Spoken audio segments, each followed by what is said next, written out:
then we'll have another activity. After this session. That's all right. We'll just make sure we're recording. Are we recording? Yep. Sweet. Alright, so that sounded like it was a pretty productive activity. A lot of chat, good stuff. A couple of the themes that came out of what we talked about before were as you build your business, articulating and developing who your target market is, building your processes, building a consistent process and system, building consistency around the client experience, removing key man dependence.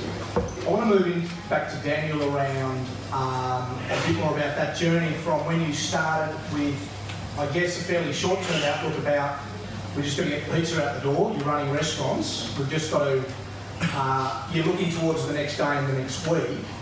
And I guess the evolution for you moving into the importance of building a bit of a longer term outlook and taking a longer term approach to building your businesses.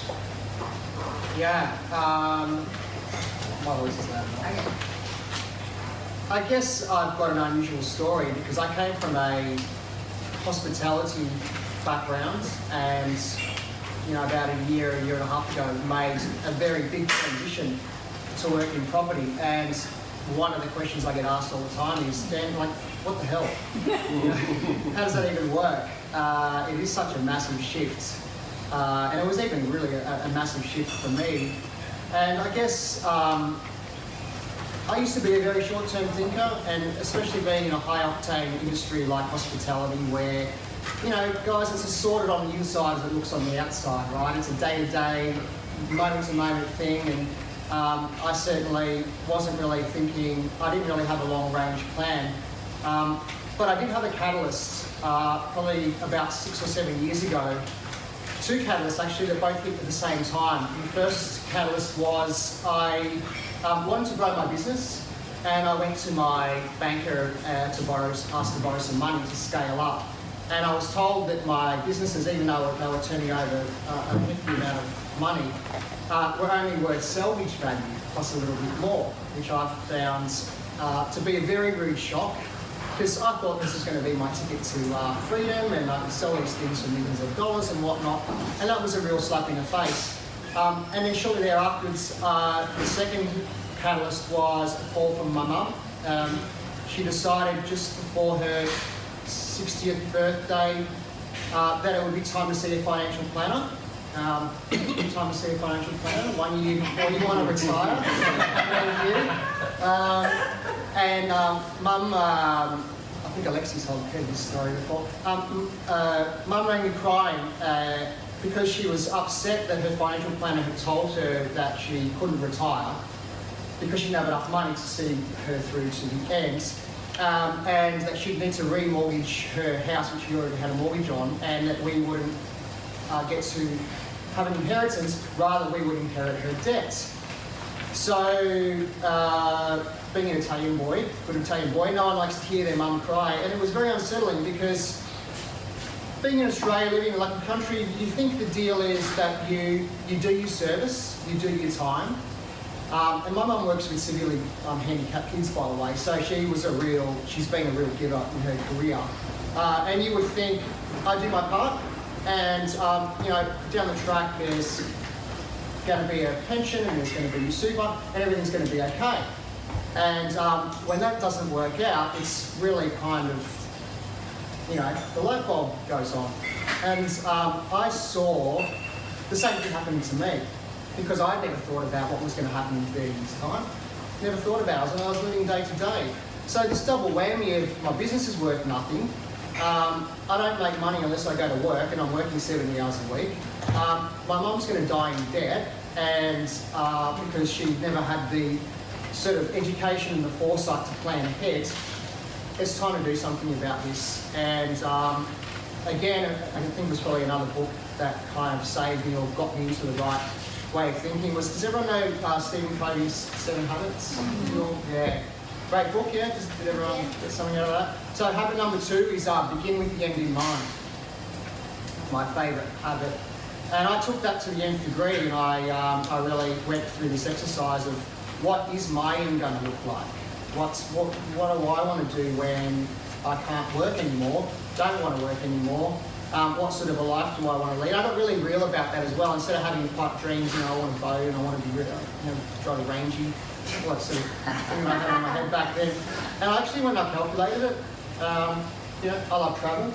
Travel's really important to me. What does it cost to go overseas for the amount of time that I wanted to? You know, what my hobby's going to cost? How much would it cost me to go to interstate to see my family? And I put a number down on paper, and then I multiplied that number by 2.2, which was the costs of inflation for the 25 years that it was going to be till I retire. And then I also multiplied that number by 20, which is how long I thought I would live from my retirement age, which is 60 to when I tap out, 80. If I make 80, I'll be very happy, by the way, the life that I've led, but it's a different story for a different presentation. And That's the next meet-up story. yeah, that's a whole story in itself, Anthony. And the number was pretty scary. It worked out for me as, you know, as an asset, an amount of assets to have that will generate me that income is over $4.5 million. And my aspirations weren't even particularly grandiose; they were quite moderate. So that was when I literally, within the space of a couple of months, I went from being a shorter-term thinker to a longer-term thinker, and realising that my business wasn't actually going to be my business. My business was going to be building an asset that would grow over time and would generate me some money, whether I went to work or didn't. And that was the catalyst from there. Anthony, that's what got me started. I know that there's a massive difference from running a business to building a business. And one of the things when I started on my business, just to share from Stephen Covey, and I've gone through that each day, is build with the end in mind.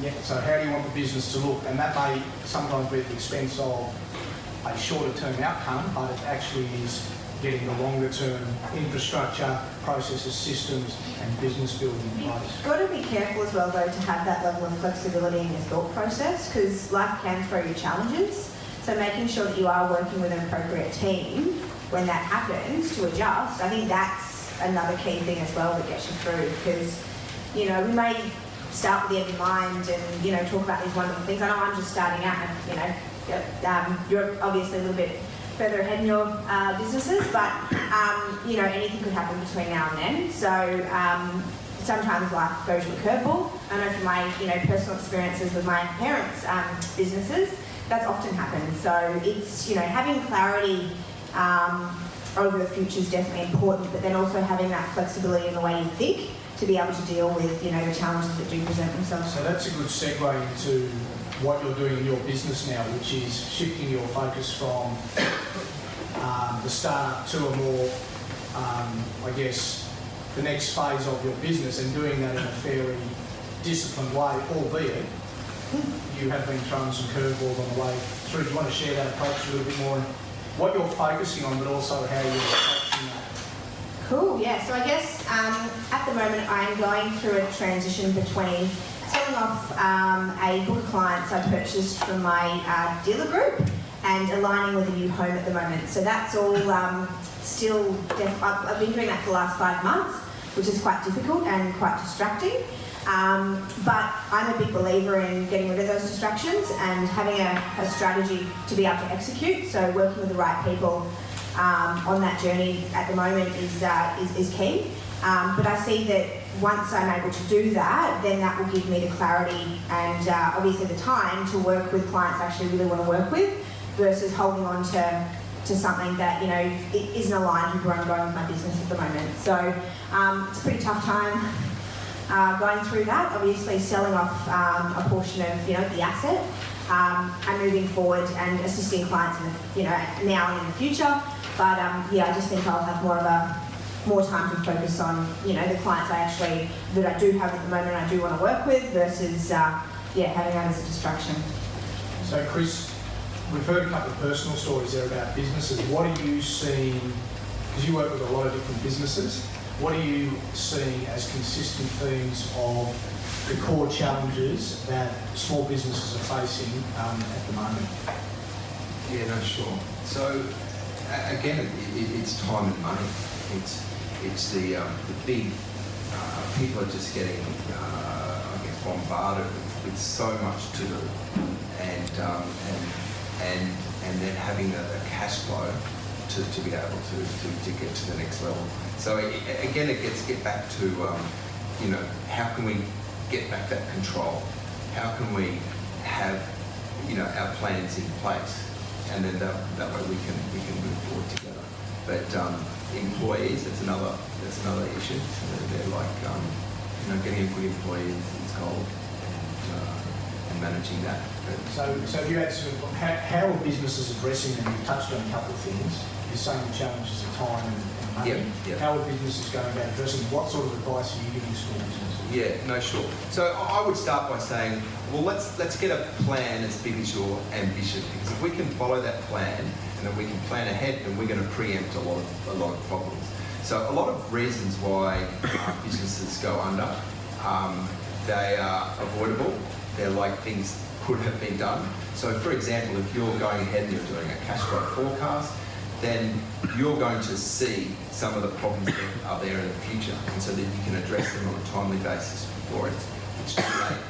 So start with your plan, and then, you know, constantly, you know, be out of the business and making sure that you are in control of your business and aware of where it's going, and recognising the adjustments that are required. And Daniel, one last question for you before I think Sarah wants to break into another networking. Just an interesting thing you touched on before was effectively you went from hospitality to property by chance. How effectively your plan B became your plan A. How did you adapt to that and stay agile with your longer term planning and stay on track? Yeah, really tough, and it happens gradually. So I think it's like anything that you start doing on the sideline. You do it nights, you do it weekends, you try and fit it around your main gig. And for me, even though I knew it was very important and it was going to be my main thing, I didn't afford it the resources. And it was only slowly but surely as I started to do little things, like instead of thinking about my strategy and going to you know, property meetups and meeting with property mentors and all of this sort of activity around looking for property, you know, instead of doing that at 9 o'clock at night when I finish the rest of my work, why don't I do that at 9 a.m. on a Monday morning? Or now, how about I drop 1 day a week from the hospitality side and devote that fully to this side of things? So it was a gradual creep up, and as I incrementally gave it more time, it started to give back to me incrementally more as well. And then I actually got to the stage where I had a few nice little wins, which got my confidence up, and I thought, well, maybe I'll just take the plunge. Because if I'm getting some small wins from making small changes and giving it a little bit more of my attention, what if I spend 40 to 50 hours a week in the property space and 5 to 10 hours in the hospitality space? What sort of an impact would that have on my life? And that was, look, it is a drastic thing. I just completely changed careers, and yeah, it was a disaster. Yeah, last year was a very challenging year for sure, but it makes a massive difference. It's what you focus on is what gives back to you. I think everyone in this room knows that without a doubt. And just the smallest acts, like approaching something when you're fresh and when you're positive, rather than 9 o'clock at night or on a Sunday when you should be relaxing. Those are things that matter and help you to make great decisions, help me to make great decisions. So yeah, it was a gradual thing over a number of years, and then finally taking that last icy plunge and going all the way in. And it's one thing. Part of that would be building that trust with your hospitality business, which you talked about before, is delegating that building infrastructure so they could run themselves. That was doing okay. It was more building the networks on the property side. And I almost got pulled across a little bit from people that I was spending time with part-time, and they're like, you're living and eating and breathing property, this is what you love, and you talk about it, you know, every time I bring see, this is what we do. Just do it. Just do it already. So I had that encouragement there. from some really supportive people. So, So we're going to have a short networking thing, but then we're going to come back for some Q&A, so you can have a chance to bombard the panel with some curly questions. So think up some really good ones, because most of the time, or if there's something that someone's spoken about you want to learn a little bit more about, use the opportunity to ask them those questions. So Yep. I think we're going to have a networking thing for about 10 Oh, minutes, yep, and then yep. we'll come back. So second networking activity. So write down on your sheet of paper, where are you, well I guess what are your top 3 business goals for the next 90 days? And what are your top 3 personal goals? And then how are you going to be accountable to these? So are you using some form of technology? Do you have a partner? Do you, have people at work? What's your accountability metric to setting these goals? So, yeah, and then once you've written them down, go and chat to somebody you haven't spoken to tonight. So, swap business cards, get to know them. That's why we're here.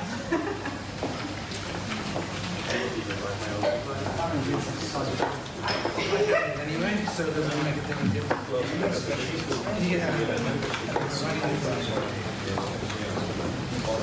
I'll stay with you.